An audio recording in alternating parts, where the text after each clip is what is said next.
Doctor Jitendra Singh हमारे बीच में आ चुके हैं, तो मैं आप सभी से अनुरोध करूंगी कि जब वो अंदर आए तो तालियों की गूंज के साथ उनका स्वागत।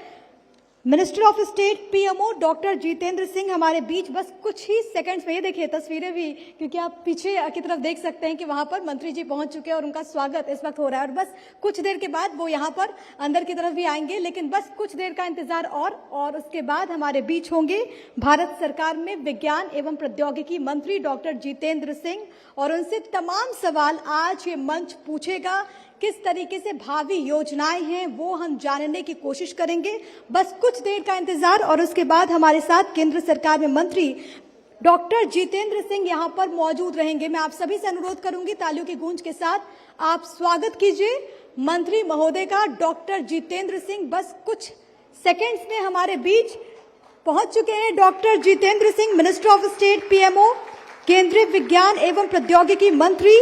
और स्पेस क्रांति की जब हम बात करते हैं उसके लिए श्रेय एक तरफ मोदी के नेतृत्व को, दूसरी तरफ डॉक्टर जितेंद्र सिंह के विजन को, तो आज उसकी भी बात होगी।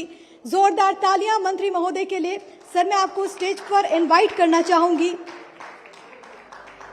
डॉक्टर जितेंद्र सिंह हमारे बीच में मौजूद हैं और डॉक्टर जितेंद्र सिंह टीम मोदी में एक बहुत अहम चेहरा, और मैं स्वागत के लिए डॉक्टर जितेंद्र सिंह जी को मंच पर इनवाइट करना चाहूंगी। और साथ ही साथ मैं मंच पर इनवाइट करना चाहूंगी भारत 24 के CEO and editor in chief doctor Jagdish Chandra, Bharat 24 के CBO and strategic advisor Manoj जिज्ञासी जी को, हमारे न्यूज डायरेक्टर उमर जी को, साथ ही साथ हमारी एसोसिएट एडिटर पूर्णिमा मिश्रा जी को, साथ ही साथ हमारी सीनियर एंकर शिखा ठाकुर जी को मैं मंच पर इन्वाइट करना चाहूंगी मंत्री जी के स्वागत के लिए। साथ ही साथ मैं मंच पर इनवाइट करना चाहूंगी मिस्टर खालिद खान जी को। आप मैनेजिंग डायरेक्टर हैं Paradeep Parivahan private limited, director MRTC India private limited. सब प्लीज आप भी स्टेज पर आए मंत्री महोदय का स्वागत करने के लिए।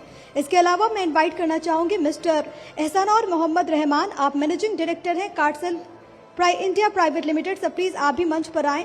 इसके अलावा मैं इनवाइट करना चाहूंगी mister Saumya Maheshwari, managing partner Caspex corporation USA. Please आप भी स्टेज पर आए। मैं इनवाइट करना चाहूंगी मिस्टर पुष्कर मलिक जी को। आप मैनेजिंग डायरेक्टर हैं एमएसबी इंटरनेशनल इनकॉर्पोरेशन। सब प्लीज आप भी स्टेज पर आए।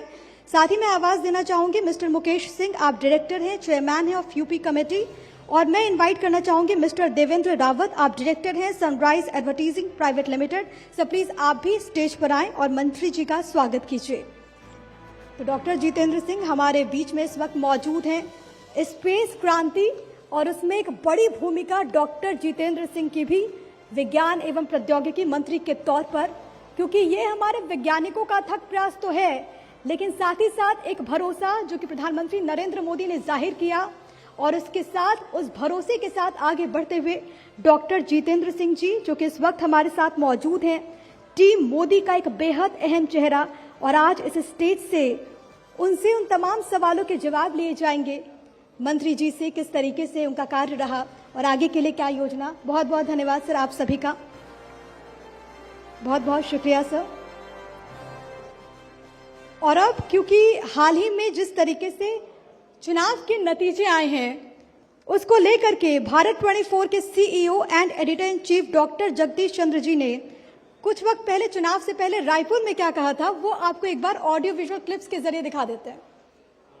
इस बार मुख्यमंत्री जी का सामना चुनाव में है ना, वो ओम माथुर रमन सिंह से नहीं है, वो सीधे नरेंद्र मोदी से है, अमित शाह की रणनीति से है। और वो लोग क्या कुछ भी कर सकते हैं, इन्हें वे रातों रात बदल जाती हैं स्थितियां। उत्तराखंड में क्या हुआ, हरीश रावत जीते थे, हार गए। 11th आवर पे नारा आ गया यूसीसी, हालात बदल गए। यूपी में बन रहे थे सपा के मुख्यमंत्री, एकदम से भाजपा आ गई। तो उनकी रणनीति, उनकी स्ट्रैटेजी, उनकी रचना इतनी चुनौतीपूर्ण होती है कि उसके लिए कोई मुख्यमंत्री सामने वाला निश्चित तौर पर नहीं कह सकता कि मैं जीत ही रहा हूं। और इसी को लेकर के हाल में गजेंद्र सिंह शेखावत ने जेसी सर को लेकर के क्या कहा था, वो आपको दिखा देते हैं इस क्लिप के जरिए। इस राजस्थान की राजनीति के समीक्षा करने वाले चंद महत्वपूर्ण व्यक्तियों में से एक मेरे मित्र श्री जगदीश कातिल साहब। और मैं एक बात बताऊं था, कातिल साहब जो है बाहर हो जाने करे कठिन आवे, जगदीश कातिल अगर फतेहपुर में इस मंच पर है तो ये मान लो कि भारतीय जनता पार्टी की सरकार बन गई है। और एक बार जोरदार तालियां। और इन्हीं तालियों के बीच में इनवाइट करना चाहूंगी भारत 24 के CEO and editor in chief doctor Jagdish Chandra ji को फॉर वेलकम एड्रेस। और सर के 2 शब्दों के लिए, क्योंकि सर हमेशा हमारा मार्गदर्शन करते हैं और आज क्योंकि मंत्री महोदय भी हमारे बीच में मौजूद हैं, तो सर हर कोई आपको सुनना चाहेगा। Please sir. आज के समारोह के मुख्य अतिथि आदरणीय डॉक्टर जितेंद्र सिंह जी, उपस्थित महानुभाव, आमंत्रित अतिथि, आप सबका हार्दिक स्वागत है। A big vote of thanks to the chief guest. आज इतने व्यस्त कार्यक्रम में से पार्लियामेंट से निकल के आना असंभव था। आपका प्यार मोहब्बत, हमारा प्यार मोहब्बत इन्हें खींच लाया, इसके लिए मैं इनका आभार व्यक्त करता हूं। डॉक्टर जितेंद्र सिंह जो लो प्रोफाइल रहते हैं, दिखते कम हैं, केवल प्राइम मिनिस्टर के साथ चलते हुए दिखते हैं। ये बहुत साइलेंट परफॉर्मर हैं, बहुत एक्टिव हैं। हम जम्मू कश्मीर जाते हैं, देखते हैं। जो नरेंद्र मोदी, अमित शाह ने 370 का चमत्कार किया, उसमें एक बड़ी भूमिका आपकी भी रही है। इसके लिए एक बिग थैंक यू इनका बनता है। तो जितने महत्वपूर्ण फैसले हो रहे हैं देश की सुरक्षा से जुड़े हुए, खासतौर पे कश्मीर से जुड़े हुए, उसमें आपकी अहम भूमिका और फीडबैक रहता है। इन्हें अपने बीच में पाकर हम गौरवान्वित हैं, हम प्रसन्न हैं, आपका आभार मानते हैं। Thank you so much. Thank you so much sir. मैं आपसे रिक्वेस्ट करूंगी सर प्लीज आप स्टेज पर ही रहें। साथ ही साथ मैं इनवाइट करना चाहूंगी भारत 24 के CBO and strategic advisor Manoj जिज्ञासी जी को। और क्योंकि फेलिसिटेशन के लिए हमारे साथ वो तमाम खास गेस्ट मौजूद हैं जो कि अपने अपने फील्ड में अच्छा काम कर रहे हैं, इसके लिए मैं सबसे पहले इन्वाइट करना चाहूंगी मिस्टर खालिद खान। आप मैनेजिंग डायरेक्टर हैं Paradeep Parivahan private limited, director MRTC India private limited, first innovative logistic company in India. जोरदार तालियों के साथ हौसला अफजाई कीजिए, क्योंकि ये तालियां लोगों के मनोबल को आगे बढ़ाती हैं, लोगों को हौसला देती है, हिम्मत देती है कि आप जो कर रहे हैं बेहतरीन कर रहे हैं और हमें आप पर गर्व है। आप इसी तरीके से बेहतर काम करते रहें। मैं इनवाइट करना चाहूंगी मिस्टर एहसानौर मोहम्मद रहमान। आप मैनेजिंग डायरेक्टर हैं Cartsel India private limited. Sir please आप भी स्टेज पर आए। और अब क्योंकि ये मौका बेहद खास उन तमाम लोगों के लिए जो कि आज इस स्टेज पर मौजूद है और इन्होंने अपनी कहानी आपको बताई, अपनी सक्सेस स्टोरी कि कैसे इन्होंने काम किया, कैसे ये लगातार समाज के लिए कार्य कर रहे हैं।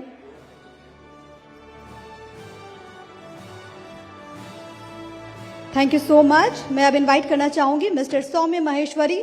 आप मैनेजिंग पार्टनर हैं Caspex corporation USA, leading most committed IT company. जोरदार तालियां आपके लिए भी, जोरदार तालियां। और तालियों में कोई कंजूसी नहीं होनी चाहिए, क्योंकि तालियां ही लोगों को आगे बढ़ने की प्रेरणा देती है, या आपके हिम्मत को बढ़ाती हैं। और वो तमाम रियल हीरोज जो कि अच्छा काम कर रहे हैं। और अब से कुछ देर पहले आपने सुना भी कि कैसे इनकी जर्नी रही है, कैसे समाज में बदलाव के लिए इन्होंने कार्य किया और किस तरीके से इनकी योजना है भविष्य के लिए। Mister Saumya Maheshwari, managing partner Caspex corporation USA, thank you so much. अब मैं इनवाइट करना चाहूंगी मिस्टर पुष्कर मलिक। आप मैनेजिंग डायरेक्टर हैं MSP international incorporation, excellence in civil consulting. जोरदार तालियां आपके लिए भी। और जैसा कि मैं इससे पहले जिक्र कर रही थी कि सड़कों पर सिर्फ इंसान नहीं चलते हैं, विकास चलता है। और जिस तरीके से आपका फर्म बेहतरीन तरीके से कार्य कर रहा है, इस लिहाज से वो अपने आप में बेहद खास हो जाता है। मैं इनवाइट करना चाहूंगी मिस्टर मुकेश सिंह। आप डायरेक्टर हैं, chairman of UP committee, Indo American chamber of commerce, state head Indo Canada chamber of commerce, senior vice president association chamber UP UK। जैसा कि आपने इससे पहले जिक्र किया था कि कैसे उत्तर प्रदेश उत्तम प्रदेश बन रहा है और कैसे वहां पर तमाम सुविधाएं हैं।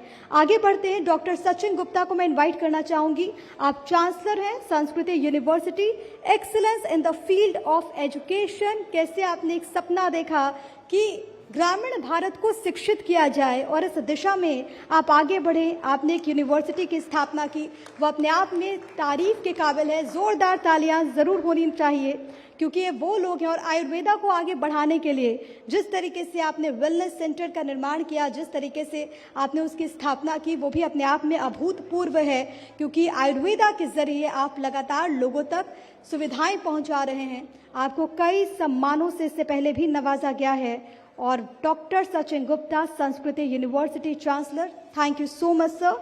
अब मैं इनवाइट करना चाहूंगी मिस्टर देवेंद्र रावत, आप डायरेक्टर हैं sunrise advertising private limited, managing director Ravivar daily magazine, excellence in the field of advertising.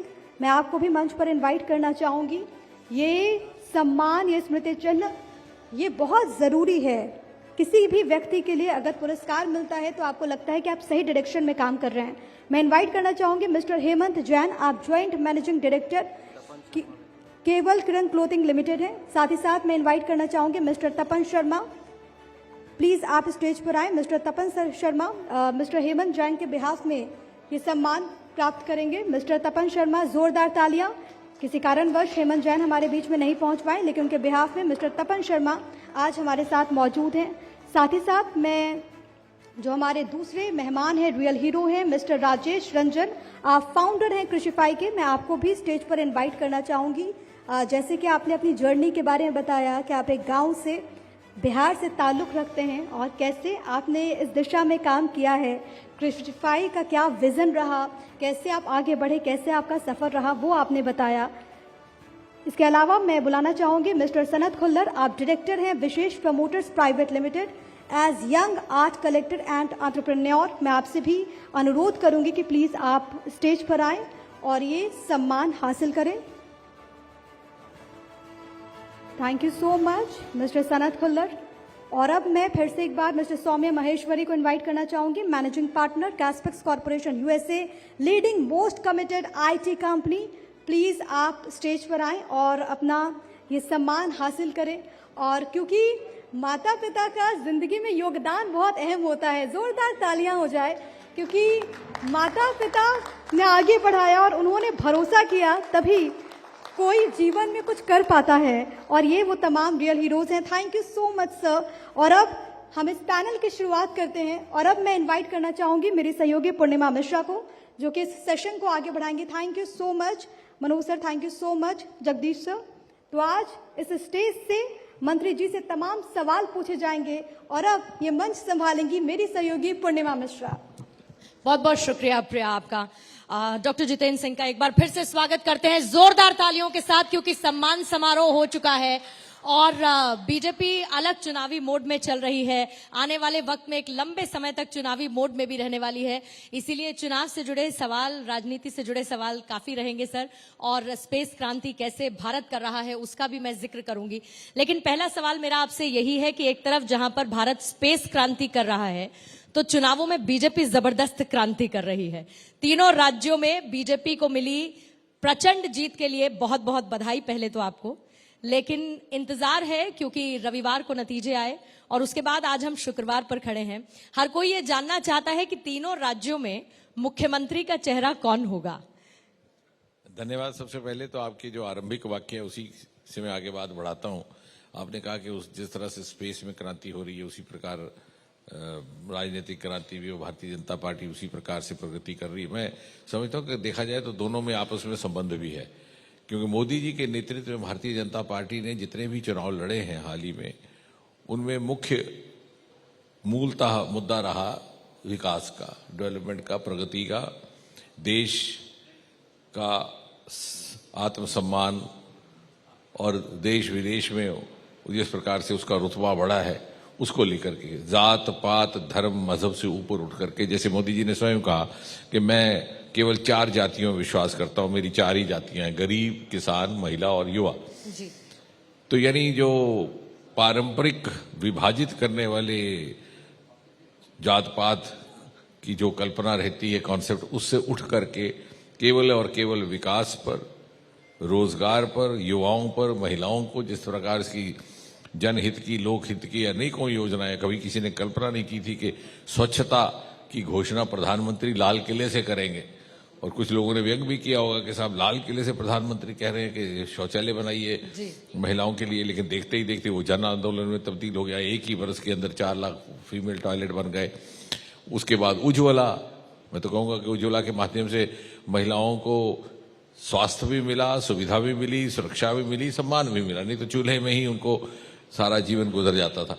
तो इसी से जुड़ता है भारतीय जनता पार्टी का एजेंडा, प्राथमिकता है, और उसी में स्पेस भी आता है कि जिसने देश विदेश में भारत का रुतबा बढ़ाया और आज भारत को एक ऐसे मकाम पर ला करके खड़ा कर दिया कि जहां पहले ये समझा जाता था कि भारत दूसरे देशों की अगुवाई में काम करता है, तथाकथित विकसित देशों की अगुवाई में, आज भारत की अगुवाई में दूसरे देश काम करने को तैयार है। जैसे चंद्रयान भी पहली बार साउथ पोल पर कोई विमान उतरा है, वो भारत के से छोड़ा गया, और पहली बार अगर भले ही अमेरिका ने अपना एक मानव वहां सबसे पहली बार उतारा था सन 1969 में, लेकिन चांद की धरती पर पानी के होने का प्रमाण H2O मॉलिक्यूल्स की एविडेंस लेकर चंद्रयान आया था।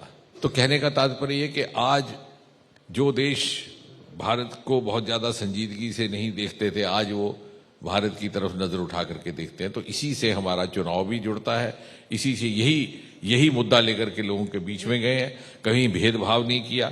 अब उज्ज्वला के सिलेंडर बंटे हैं तो किसी ने पूछा नहीं कि इस परिवार ये कौन सी जात का है, कौन सी धर्म का है, ठाकुर है कि ब्राह्मण है।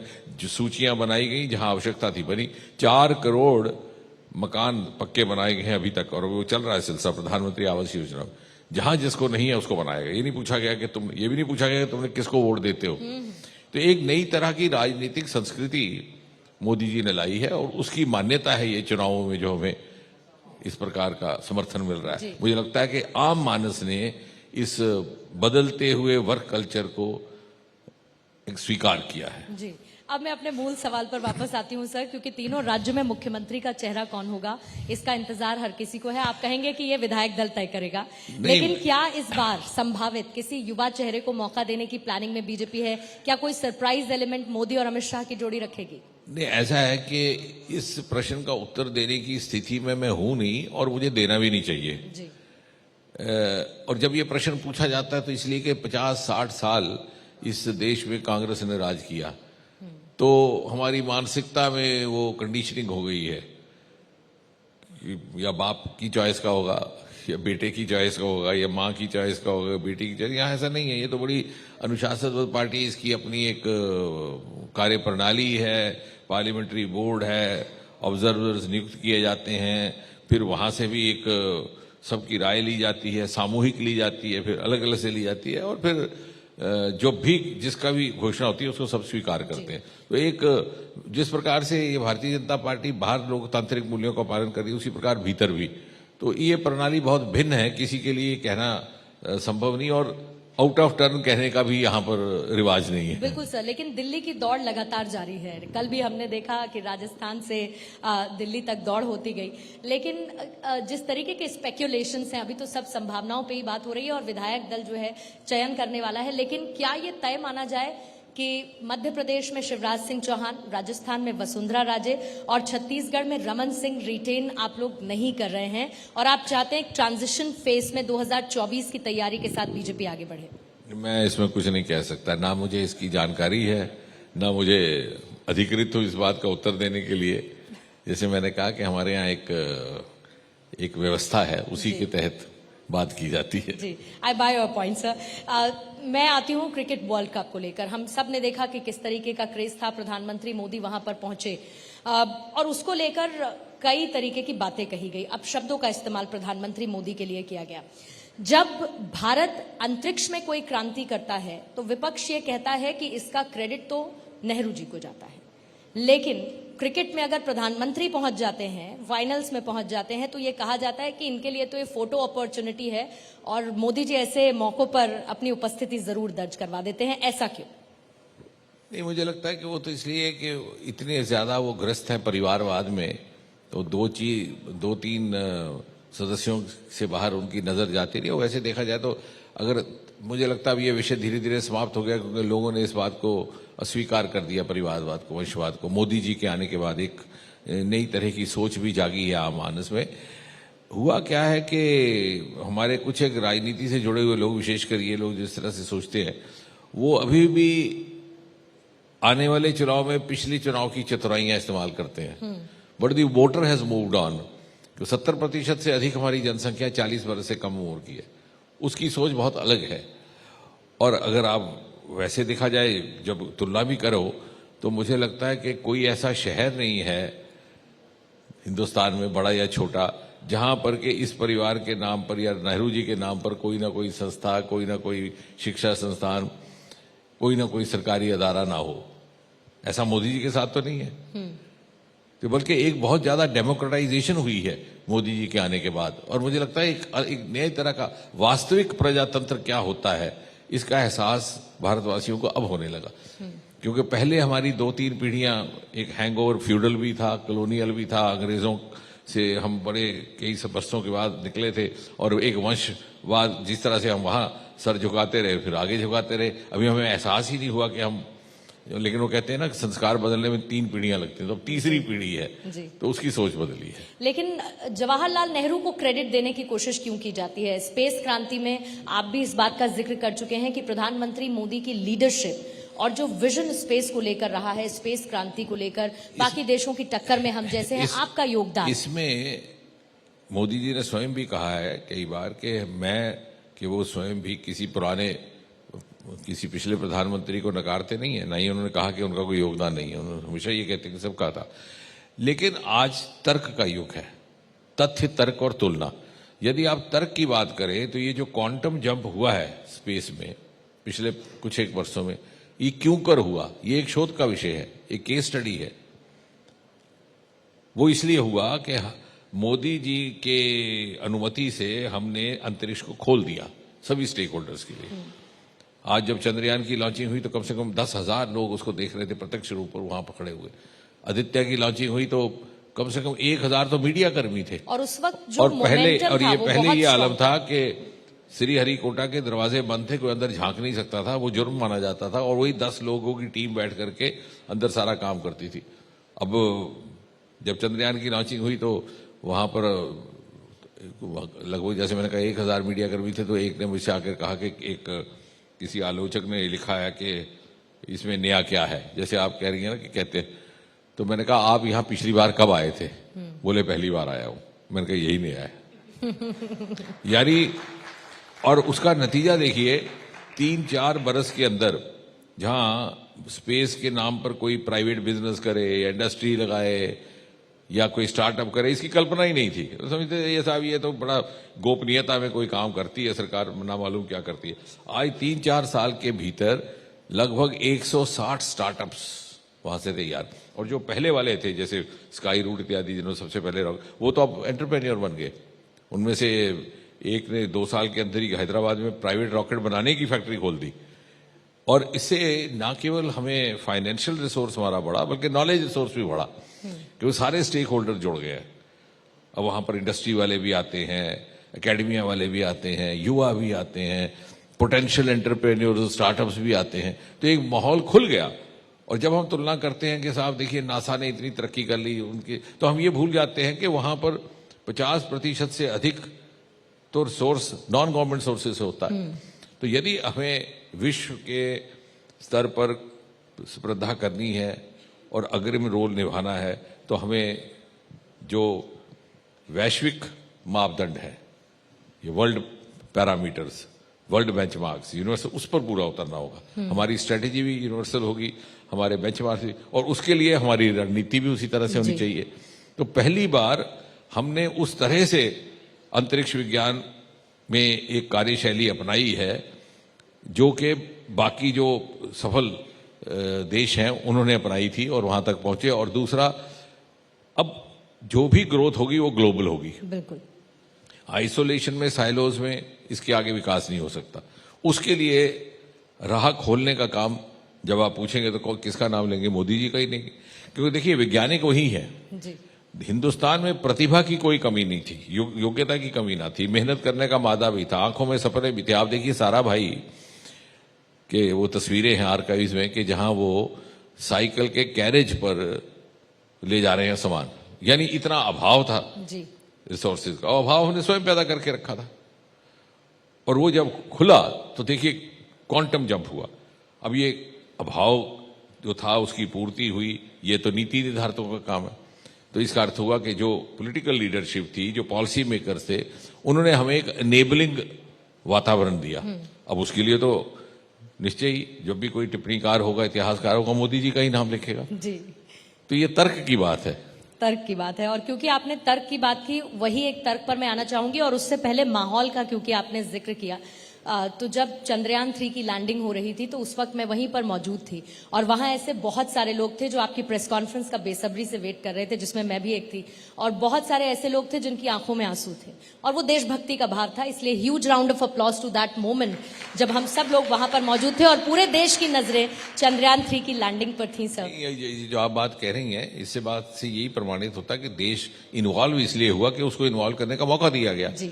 पहले आप पर्दे बंद करके काम करते थे, 10 लोग, चौथे दिन कहीं अखबार के छोटे से कोने पे आता था कि श्री हरिकोटा से कोई लॉन्चिंग, लोगों को समझ ही नहीं आता था। मैंने उस दिन जिस दिन चंद्रयान का लॉन्चिंग हुई और उसके बाद फिर लैंडिंग हुई, तो मैं सोमनाथ जी से कह रहा था, चेयरमैन से, मैं कहा इस तरह का तुमने जो तुम्हारी ये लॉन्चिंग का जो दृश्य है, जिस तरह से हर व्यक्ति है, परिवार का छोटा बड़ा जुड़ गया टेलीविजन से, ये तभी होता है जब भारत पाकिस्तान का मैच होता है। लेकिन वो इसलिए कि इन्वॉल्व हर व्यक्ति समझता है कि ये मेरा मिशन है, इसे मैं कामयाब होते देखना चाहता हूं, वो इन्वॉल्व, और वही हमारा रिसोर्स भी है। जी। वही हमारा रिसोर्स है, क्योंकि हर नागरिक अपने अपने ढंग से किसी ना किसी तरह से उसमें कंट्रीब्यूट कर सकता है, चाहे नॉलेज वाइज करे, चाहे इनपुट्स वाइज करे, चाहे फाइनेंशियली करे, चाहे एज ए बिजनेसमैन करे।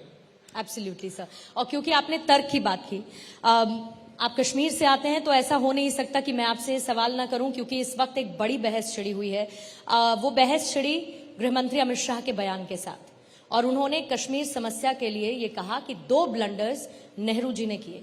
मैं वाकई में आपसे जानना चाहती हूं कि सच में ब्लंडर्स पंडित जवाहरलाल नेहरू की तरफ से किए गए थे? ये मुझे लगता है कि कोई बहस की बात नहीं है, इसमें बहुत सारी पुस्तकें लिखी गई हैं। The history records it as infamous Nehruvian blunders कहा जाता है, और नेहरू जी ने खुद इस बात को तस्लीम किया कि कुछ गलतियां हुई हैं उनके होते। और सबसे बड़ा वो गलती का प्रमाण ये है कि जिस शेख अब्दुल्ला को उन्होंने बिठाया गद्दी पर, उन्हीं को उन्होंने हिरासत में लिया। इसका मतलब है कि उनको एहसास हुआ ना कि गलती हुई है। और फिर जैसा उस दिन मैंने संसद में बोला कि जब बिल्कुल हिंदुस्तान की फौजें, पहले तो विलंब हुआ जम्मू कश्मीर के विलय का, क्योंकि महाराजा के ऊपर यह दबाव डाला जा रहा था कि तुम वहां नेशनल कॉन्फ्रेंस की सरकार बनाओ, शेख अब्दुल्ला साहब को एडमिनिस्ट्रेटर बनाओ, फिर हम फौज भेजेंगे। और इस दौरान पाकिस्तान ने हमला कर दिया उसी बहस में। और जब हिंदुस्तान की फौजें आखिरकार पहुंची, तो जब वो पिछाड़ने लगी थी, तो इन्होंने जाकर के आकाशवाणी भवन में यूनिलैटरल सीज फायर की घोषणा कर दी, मंत्रिमंडल से परामर्श तक नहीं किया। और इसलिए आज वो पाक अधिकृत जम्मू कश्मीर आज का आज वहीं का वहीं है, जो वरना वो ना होता। दूसरा एक और जिसकी बात बहुत कम की जाती है, यानी ब्लंडर नहीं है कि कई सारे सीरीज ऑफ, जैसे सरदार पटेल गृह मंत्री थे, तो कोई ये सवाल करे कि जम्मू कश्मीर का मामला वो क्यों नहीं हैंडल कर रहे थे, जैसे हैदराबाद का कर रहे थे, जूनागढ़ का कर रहे थे, क्योंकि पंडित जी ने कहा कि नहीं, मैं जम्मू कश्मीर को ज्यादा बेहतर जानता हूं, तो आप इसमें से बाहर रहिए। वरना जैसे 560 रियासतों को उन्होंने, राजवाड़ों को एकत्रित किया, इसको भी कर सकते थे। इसी प्रकार फिर यूएनओ चले गए, और बीच में ये भी कह दिया कि राय ली जाएगी। जो इंस्ट्रूमेंट ऑफ एक्सेशन था, मैंने उस दिन संसद में भी कहा, एक ही इंस्ट्रूमेंट ऑफ एक्सेशन था जो लॉर्ड माउंटबेटन ने बनाया था, और सभी राजाओं को वही दिया गया था 5,000। उसकी इबारत, उसकी ड्राफ्टिंग हुई थी, वो अलग नहीं था जम्मू कश्मीर के लिए। जम्मू तो फिर ये राय लेने वाली बात कहां से आई? और उसमें 2 ही ऑप्शन थी कि यू ऑप्ट फॉर इंडिया और यू ऑप्ट फॉर पाकिस्तान, और वहां के महाराजा ने अपनी राय देनी थी, उसमें प्रोविजन नहीं था। तो आपने गलत प्रेसिडेंस बना दिया, जिसके परिणाम स्वरूप एक राजनीतिक मुद्दा मिल गया कुछ लोगों को, और पाकिस्तान को भी एक मुद्दा मिल गया। तो पाकिस्तान शरारत कर रहा था, उसमें आप नहीं कुछ कर सकते हो। तो लेकिन जो हम कर रहे हैं, हम उसको तो फिर यहां शरारत कैसे हो गई सर? नहीं, पाकिस्तान तो कभी इस बात से समझौता नहीं कर पाया कि जम्मू कश्मीर हिंदुस्तान का हिस्सा है। लेकिन the point is not to blame Pakistan, the point is to understand what we have done, not what Pakistan is doing. Pakistan तो यही करेगा, लेकिन हमने उसको फैसिलिटेट कर दिया। इस तरह के जैसे कह दिया जी हाँ जी राय भी ली जाएगी, जब बाकी लोगों की नहीं ली जाती। हैदराबाद में कोई राय लेने क्यों गए थे क्या आप? जूनागढ़ में कोई राय लेने क्यों गए थे? राजस्थान में कितने राज्य थे, कोई लोगों की राय थोड़ी ली जाती थी। तो एक आपने वो गलत प्रेसिडेंस पैदा कर दिया। उसके उपरांत जो जो समय गुजरा आपको लगा कि पाकिस्तान की शरारत को कुछ एक राजनीतिक दलों को लगा कि उनको लाभ मिलता है, खासतौर से जो तथाकथित कश्मीर केंद्रीय राजनीतिक दल थे जो परिवारवाद से भी चलते थे, तो उनको ये लाभ होने लगा कि पुष्ट दर पूरी उनका राज चलने लगा। फिर आतंक हो गया 1989-90 के बाद, तो आतंक के साए में जो चुनाव होने लगे 10% वोट पड़ता था। अब आप बताइए, मैंने तो एक बार संसद में कहा था आज से काफी साल पहले कि काश किसी दिन एक ऐसा नियम आए कि न्यूनतम थ्रेशोल्ड वोटिंग कितनी हो तभी एमपी को मान्यता दी जाए। यानी हमारे लोकसभा में जैसे 20-20 लाख तो वोट होते हैं, अब उसमें 10% का कोई अर्थ ही नहीं है। That is not a representative mandate. तो 10% वोट से आप एमपी भी बनते रहे, एमएलए बनते रहे, अपने ही परिवार का मुख्यमंत्री बन गया, अपने परिवार का केंद्रीय मंत्री बन गया और 3-4 पीढ़ियां निकाल दी आपने। तो ये एक वेस्टेड इंटरेस्ट डेवलप हो गया। मैं तो ये कहूंगा कि चाहते ही नहीं थे कि आतंक समाप्त हो। बिल्कुल, ये कहा गया कि वोट बैंक की राजनीति की वजह से, और वोट बैंक चलता रहे, शायद ये एक वजह थी कि आतंकवाद को पूरी तरह से खत्म नहीं किया गया। लेकिन अमित शाह के इस बयान पर अधीर रंजन चौधरी कहते हैं कि दोनों बहादुरों को रोका किसने है। इसके साथ वो ये भी कहते हैं कि एक सेब वहां से लाकर दिखा दें। आप बात करते हैं पीओके भारत की धरती है, हम उसको भारत में मिलाकर रहेंगे, कश्मीर भारत का अभिन्न अंग था, है और रहेगा, लेकिन कांग्रेस कहती है वहां से एक सेब तो लाकर दिखा दें। वो ऐसा है कि कांग्रेस में थोड़ा सा वैसे ही आमतौर से अध्ययन करने का स्वभाव नहीं रहा, कांग्रेस में और कम हो गया। ये ये अपनी ही बात के उलट हो जाते हैं। ये जो हम कह रहे हैं कि पीओजे के हिंदुस्तान का हिस्सा है, वो हम नहीं कह रहे। ये प्रस्ताव संसद में लाया गया था, सर्वसम्मति से पारित हुआ था और कांग्रेस ने लाया था। उस समय नरसिम्हा राव प्रधानमंत्री थे और वो 2 वाक्यों की रेजोल्यूशन थी कि if there is anything outstanding between India and Pakistan it is only how to retrieve the area of Jammu and Kashmir illegally under occupation of Pakistan, कि जो गैर कानून थे, उसके अलावा हिंदुस्तान और पाकिस्तान के बीच में कोई मुद्दा नहीं। हमने उस प्रस्ताव का समर्थन किया था, भारतीय जनता पार्टी, और वो सभी दलों ने किया था। अब ये भी भूल गए, अपना ही प्रस्ताव को भूल गए। इसी प्रकार अब 370 की बात करते हैं तो 370 के बारे में इन्होंने ही लिखवाया था टेम्पररी प्रोविजन। अब टेम्पररी का अर्थ बदल गया, क्योंकि जब इन्हें लगा कि इसके रहने से हमारा वंशवाद बढ़ता है, परिवारवाद बढ़ता है, पहले मैं, फिर बेटा, फिर पोता, वो पोता पैदा होते ही कहता है मैं भी दादा की तरह मुख्यमंत्री बनना चाहता हूं, तो उन्हें लगा कि अरे साहब ये तो अच्छी बात है। तो इन लिखित में टेम्पररी प्रोविजन है 370 का, और बार बार कॉन्स्टिट्यूएंट असेंबली में भी, फिर संसद में भी, जब कॉन्स्टिट्यूएंट असेंबली में तो श्यामा प्रसाद मुखर्जी थे, उन्होंने जब कहा भी कि इस पर पुनः विचार किया जा सकता है क्या, तो पंडित जी ने कहा था कि आप चिंता न करें, ये घिसते घिसते घिस जाएगी। ये मिनट्स में रिकॉर्ड हो गया। तो उन्होंने कहा कि अभी निकलने दो वक्त। लेकिन अब कांग्रेस वाले उसी के उलट बोल रहे हैं, तो ये अपनी ही बात से उलट जाते हैं। मैं तो ये कहूंगा, मैंने उस दिन सदन में भी कहा कि मुझे समझ नहीं आता कांग्रेस को आपत्ति क्या है।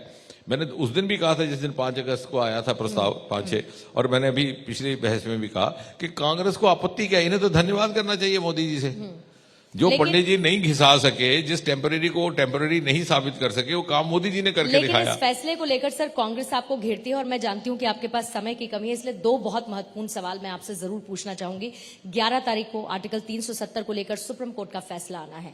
अगर फिर से बहाली के आदेश आते हैं तो सरकार के पास विकल्प क्या है? क्या कोई दूसरा बिल लाने की तैयारी में? उसमें अभी कोई टिप्पणी करना उचित नहीं है, वो तो सब जुडिस है, वो मर्यादा का उल्लंघन रहेगा। लेकिन जो ये विधेयक लाया गया था, सारी कानूनी पहलू समझ करके, अध्ययन करके, कानून साजों से मशवरा करके लाया गया था। जी, अंतिम सवाल सर, जम्मू कश्मीर में चुनाव कम होंगे क्योंकि अब तो सीट्स का भी ऐलान अमित शाह की तरफ से कर दिया गया है, और दूसरा 2024 के लिए बीजेपी का टारगेट 300 प्लस है या 400 प्लस है? ये 2 बातों का मुझे लगता है आपके दूसरे भाग का पहले उत्तर देते हुए लोगों ने ही 400 प्लस कर दिया, क्योंकि दूसरी तरफ कोई छोड़ा ही नहीं है। और जो पहला सवाल है वो तो चुनाव की तिथियों का निर्णय तो चुनाव समिति लेती है, जहां तक भारतीय जनता पार्टी का संबंध है वो हर समय हर चुनाव के लिए तैयार है। हम तो 24/7 365। तो मतलब इस बार 400 पार आप जा रहे हैं 24 में? जी 24 में 400 पार जा रहे हैं आप लोग? हाँ, लोकसभा जी हाँ। 24 में। जी। बहुत बहुत शुक्रिया जितेंद्र सर, धन्यवाद। Thank you so much for joining us. एक बार जोरदार तालियां डॉक्टर जितेंद्र सिंह के लिए। Thank you so much. Thank you, pleasure. स्मृति चिन्ह भेंट करने के लिए भारत 24 के CEO and editor in chief doctor Jagdish Chandra ji को स्टेज पे इनवाइट करूंगी। भारत 24 के CBO and strategic advisor Manoj जिज्ञासी जी को, साथ ही साथ हमारे न्यूज एडिटर उमर जी को भी मंच पे इनवाइट करना चाहूंगी स्मृति चिन्ह भेंट करने के लिए। और साथ ही क्योंकि मंत्री जी से आज इस मंच से तमाम सवाल पूछे गए, हमारी सेल्स टीम को भी ग्रुप फोटो भारत 24 टीम को मैं इनवाइट करना चाहूंगी।